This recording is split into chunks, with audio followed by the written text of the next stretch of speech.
morning. It's nice to be here. And thank you, Olivia, for that introduction. As she mentioned, this is my first chapel talk in 12 years, so there's a lot to cover. I hope that you get comfortable. I would like to begin with a little bit of humor at my expense and keep with the tradition of showing pictures of our youth, which I'm not sure if it's tradition, but I love it. That's me just hanging out on a swing. I'm about a year and a half old right there, rocking the overall shorts, which is there are a lot of pictures of me wearing that outfit. I think I was in like junior high school before I convinced my mom that the shorts overall look wasn't a very good one. But looking pretty relaxed. Let's hit the next picture. Let's see what that one looks like. That, not relaxed in that picture. That's kind of how I feel right now.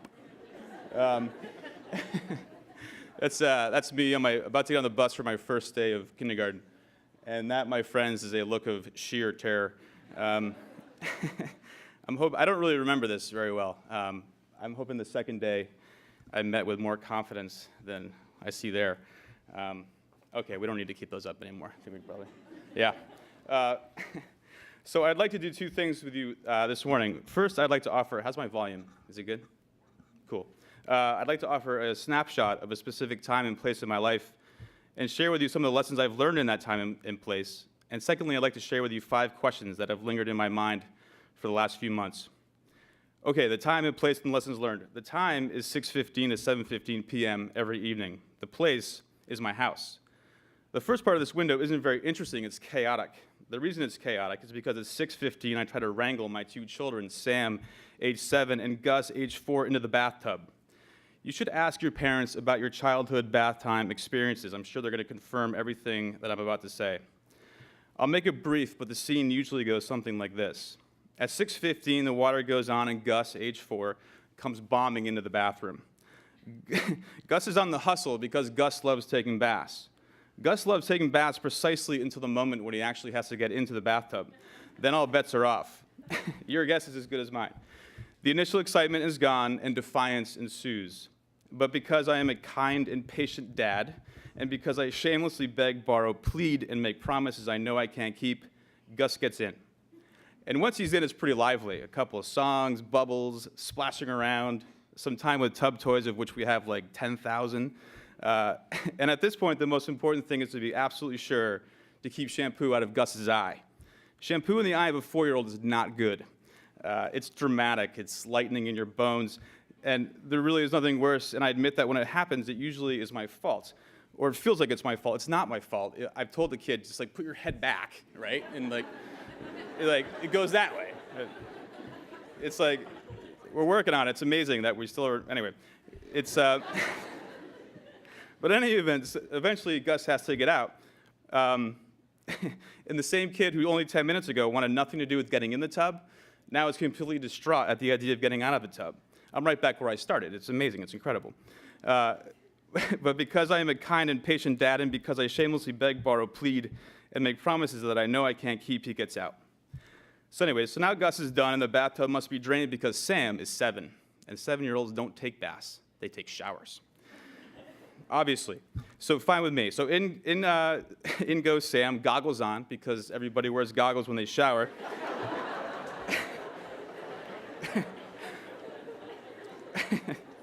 For a long, hot shower.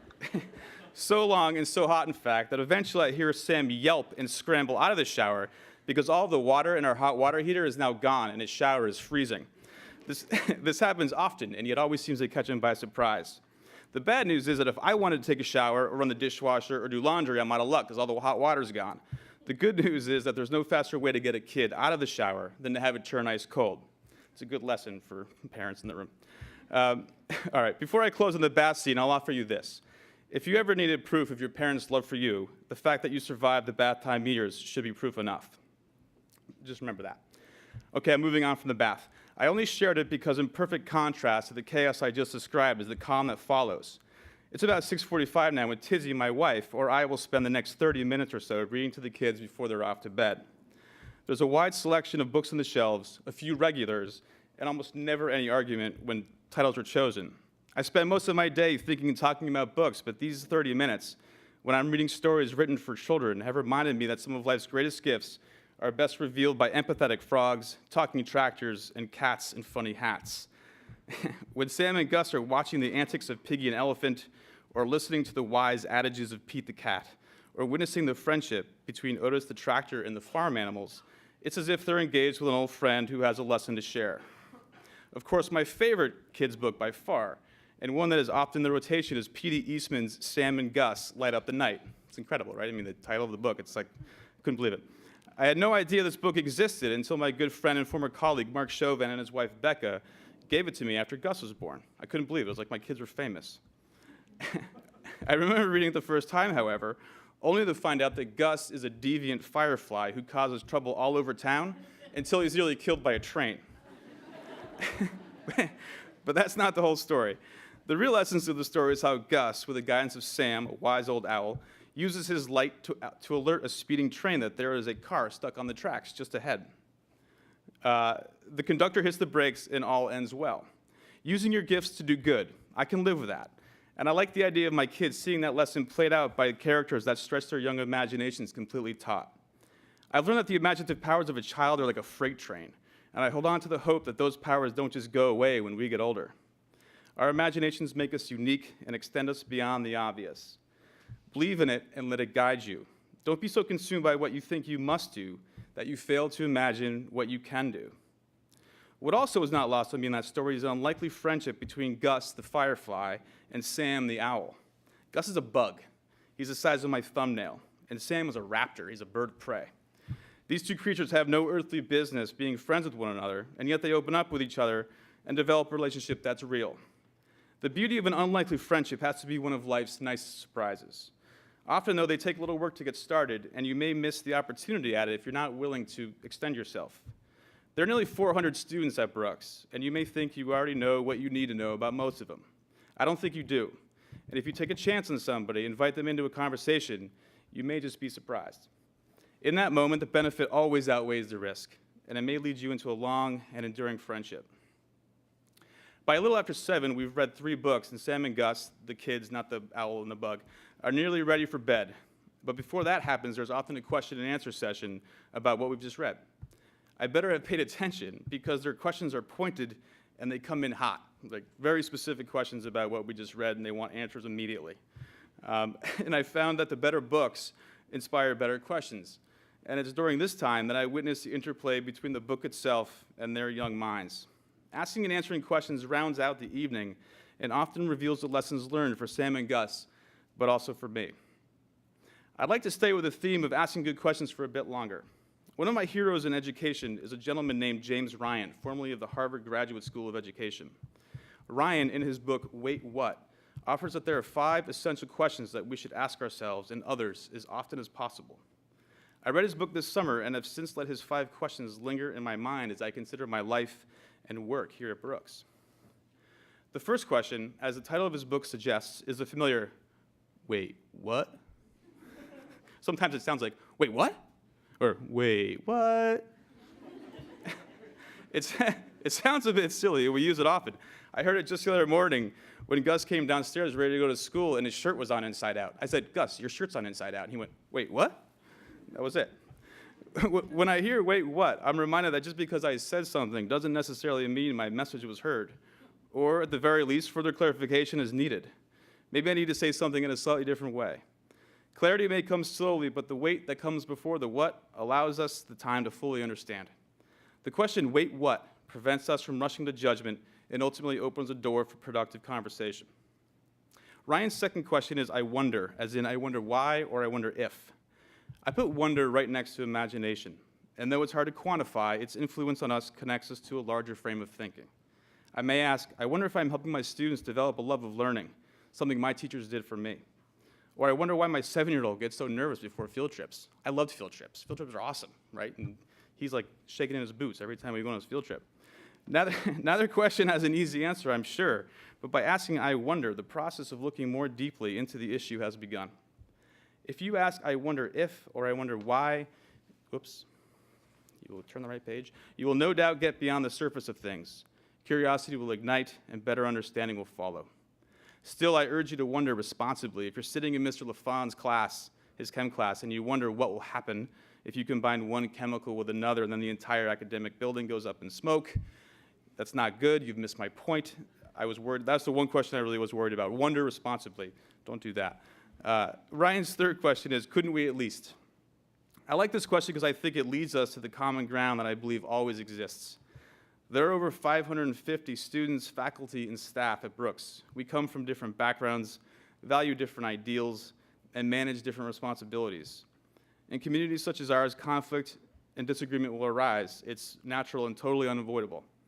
But the question, couldn't we at least, brings us back to our most basic and fundamental elements. As in, couldn't we at least agree that integrity is a good core value and should inform everything we do and say? Or couldn't we at least agree that our primary responsibility is to help prepare students to enter a larger world that desperately needs their wisdom and their kindness? The question, couldn't we at least, brings us back to our foundation and begins the conversation anew. It reminds us that before we disagreed about something, we agreed on something far more important. Ryan's fourth question is, how can I help? I think helping one another is about the best thing we can do around here. That help can come in any number of ways. Holding the door for somebody whose hands are full, offering extra help for a student who is struggling, or checking in with somebody who you know is having a hard time. But offering help is not always easy, and I think one of the challenges is we're not sure what is needed. We'd like to give part of ourselves, but we're not sure what part to give. The question, how can I help, takes some of the pressure off and engages the listener to think with you about the problem at hand. You need not be the expert, only willing to listen, and that is often the most crucial step. Ryan's fifth and final question is, what truly matters? The question, what truly matters, points you to what is most important. It calls on your values, morals, and experiences and demands that you know yourself and what is most important to you. What truly matters to me is Elizabeth Benson and our two kids. What truly matters to me is 6:15 to 7:15 every evening, the chaos I described earlier, and the fact that really it's the best part of my day every day. What truly matters to me is the school and the people in it, and my belief that we are engaged in the most important enterprise in the world, education. So those 5 questions, what, I wonder, couldn't we at least, how can I help, and what truly matters, continue to influence me and remind me that truth and understanding is always preceded by a good question. In closing, I hope you will continue to ask good questions and will be patient when the answer does not come right away. That you will let a little light shine on your imagination and that you will wonder broadly and freely. That you will look for common ground, especially when you're most at odds. That you will help as often as you can. That you will feel the depth of unconditional friendship from old friends, but from new friends as well. And that you will discover what truly matters in your life and carry that knowledge with you always. Finally, I have one last offer. If anybody here would like to swing by my house at 6:15 to 7:15 to witness the madness that is me trying to bathe my kids, it's electric. You're more than welcome. And if you don't immediately turn around and run for the hills, you're more than welcome to stick around for a few good books. I promise you won't be disappointed. Thank you for your time this morning.